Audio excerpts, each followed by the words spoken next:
Netflix, c'est plus de 180 millions d'abonnés dans le monde en 2020, dont 6,7 millions en France, soit un Français sur 10.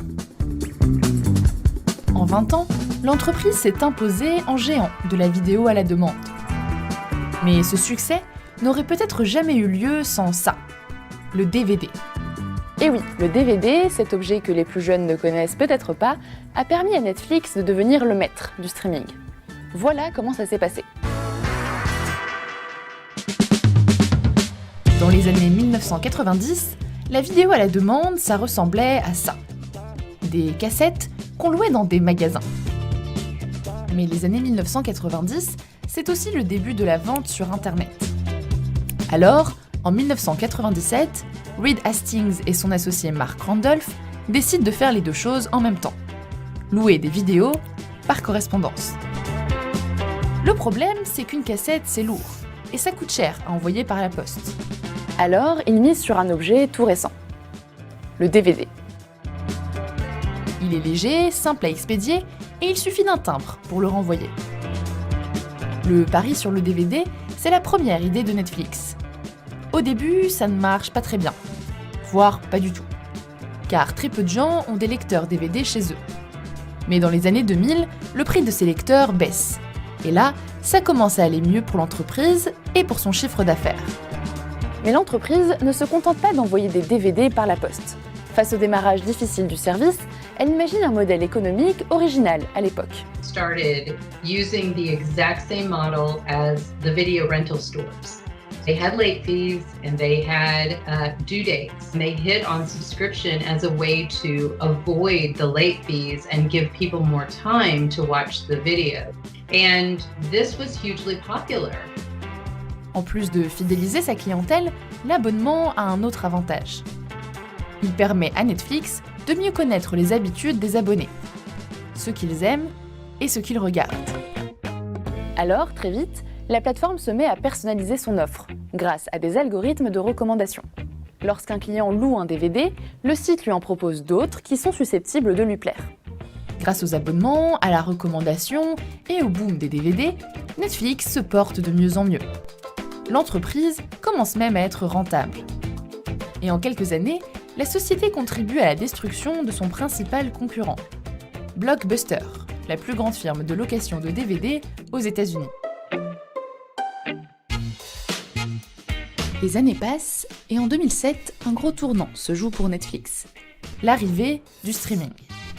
Et là, l'entreprise garde la même recette avec l'abonnement et surtout l'offre personnalisée.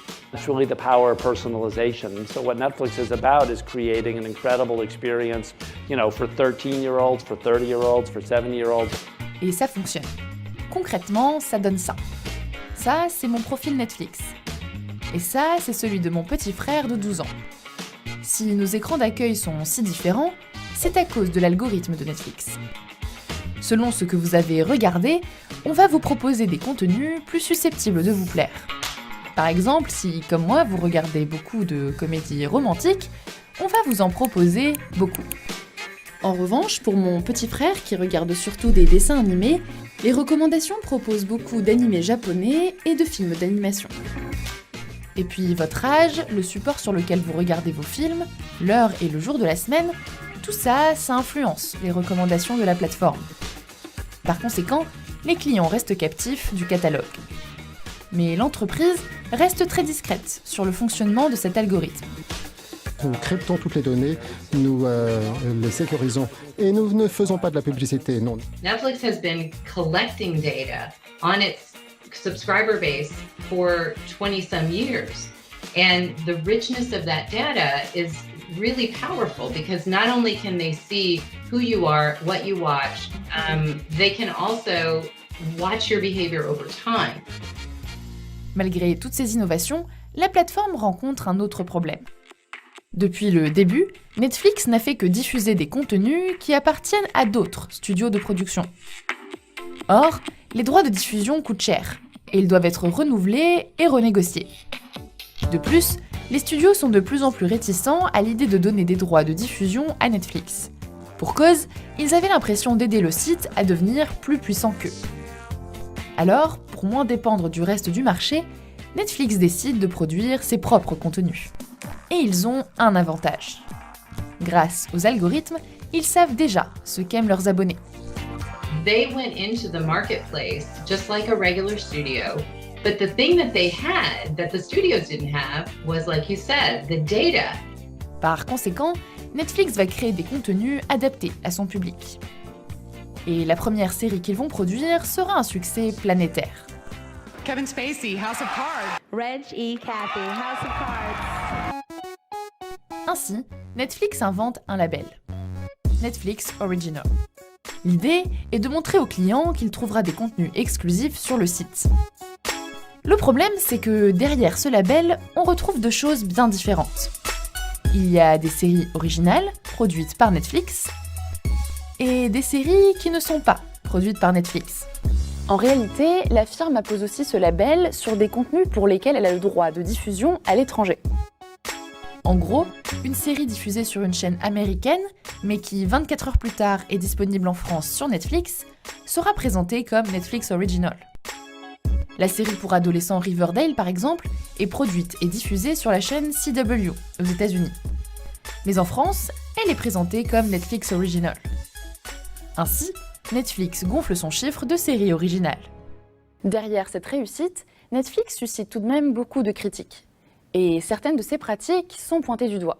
Netflix has gone up against 3 different industries in its history. First, it was the video stores, cable companies, and then Hollywood studios. Pour comprendre la colère du milieu cinématographique, il faut se pencher sur comment un film arrive sur nos écrans. Pour garantir des bons revenus aux producteurs, un film sort d'abord au cinéma. Puis, il faut attendre au moins 1 an avant de le voir sur une chaîne payante, et enfin, près de 30 mois pour une chaîne gratuite. Ainsi, un même contenu génère jusqu'à 3 recettes différentes. Or, avec Netflix, tout ce processus est court-circuité car le film sort directement en ligne. Les studios de production dénoncent donc une concurrence déloyale. Et ce débat ressurgit notamment lors des cérémonies de remise de prix. En plus de la concurrence avec le cinéma, Netflix est pointé du doigt pour une autre pratique. Selon TaxWatch, un consortium de journalistes anglais, Netflix pratique de l'optimisation fiscale. Par exemple, si vous résidez en France, quand vous prenez un abonnement, la facturation ne se fait pas sur un serveur français, mais hollandais. Ainsi, Netflix paye une bonne partie de ses impôts aux Pays-Bas. Selon une enquête du magazine Capital, publiée en août 2020, Netflix a déclaré 26 millions d'euros de chiffre d'affaires en France pour l'année 2019. Ils ont donc payé 500 000 euros d'impôts. Or, en faisant un rapide calcul à partir du nombre d'abonnés en France, le magazine Capital évalue le véritable chiffre d'affaires à 800 millions d'euros. Ainsi, Netflix aurait dû payer 25 millions d'euros d'impôts, soit 50 fois plus que ce qu'ils ont versé.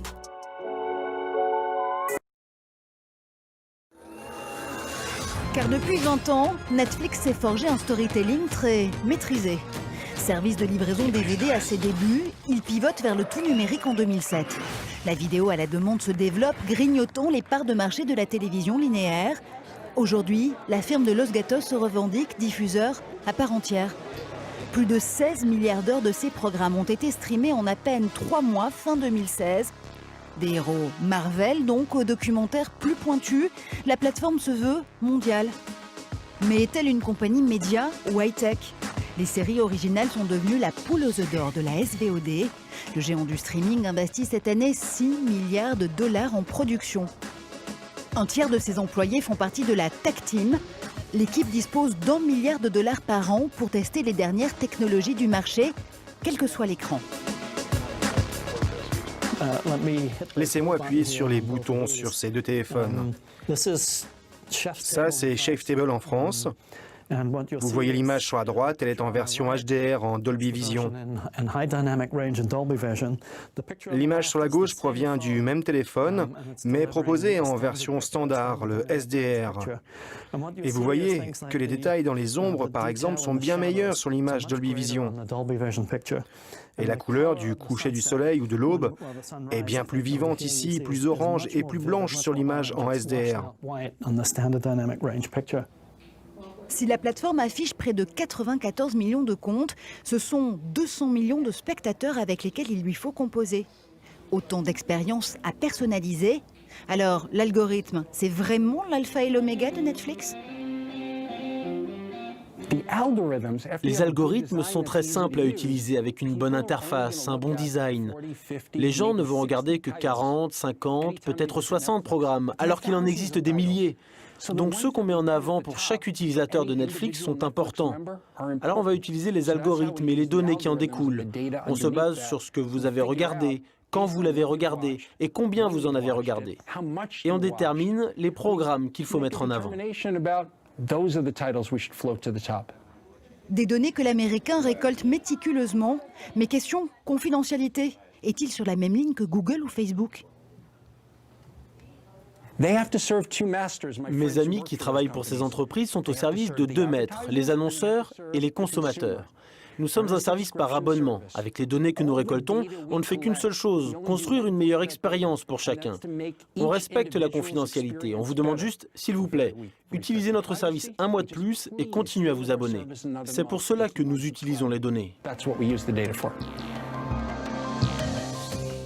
Et à ce jeu-là, les plateformes vidéo font tout pour vous rendre accro, jusqu'à vous étudier sous toutes les coutures. Exemple avec le spécialiste du son et de l'image, Dolby. Ici, les scientifiques sont à la manœuvre pour construire les expériences audiovisuelles du futur. Caméras thermiques, casques neuronaux, capteurs au bout des doigts. Voici venu l'ère des spectateurs cobayes. On utilise des informations sur la réponse thermique de son visage. On peut repérer les changements de température de son visage. Cela nous raconte à quel point il est engagé, à quel point son cerveau est en train de travailler. Vous pouvez appeler ça une charge cognitive. Il y a d'autres outils de mesure qu'on peut utiliser. On traque les émotions, on utilise différentes techniques de data science pour suivre son état émotionnel. On peut ainsi prédire ce qu'il va ressentir ou encore consulter des informations en fonction du mouvement de ses yeux ou de l'état de ses pupilles. Vos données, encore et toujours, pour construire des contenus plus captivants ou immersifs. Netflix, de son côté, se lance dans un nouveau challenge, révolutionner le marché du cinéma. Mais la plateforme doit faire face à la concurrence d'Amazon Studios. Le géant de la vente en ligne a reçu un Oscar il y a quelques semaines pour Manchester by the Sea. À Netflix de redoubler d'efforts pour gagner le pari de la crédibilité artistique.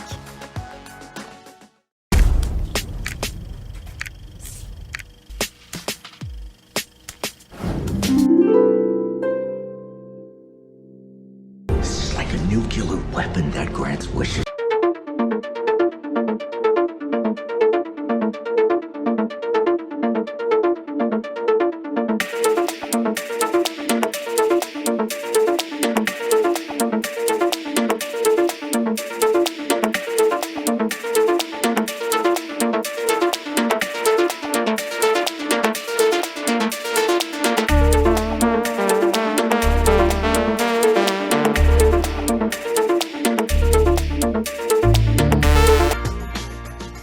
Du point de vue de l'analyse des données, c'est un sujet de recherche.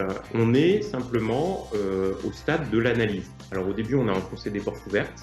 On a dit, par exemple, les films avec des acteurs très connus, ça marche. Et puis petit à petit, on met le doigt sur des choses beaucoup plus fines. Dans la dynamique du film, à quel moment ça peut être intéressant de redonner plus de vitesse ou au contraire de prendre son temps. On s'améliore et on va arriver à définir des canons de motifs qui correspondent à des films qui ont très bien marché. J'estime qu'on est très loin d'avoir une capacité éditoriale. On est très loin de remplacer un scénariste. On est heureusement dans un système dynamique, exactement comme à la bourse d'ailleurs. Les algorithmes prédictifs de bourse ont tendance à bien marcher sur un laps de temps très court. Et ensuite, le système est dynamique, il s'adapte et il demande autre chose. Et moi, je pense que du point de vue culturel, ça risque d'être la même chose. On peut comprendre quels sont les canons, les attentes des gens et produire le film idéal. Mais au bout de 3 films qui seront exactement sur le même schéma, j'espère que les gens attendront autre chose.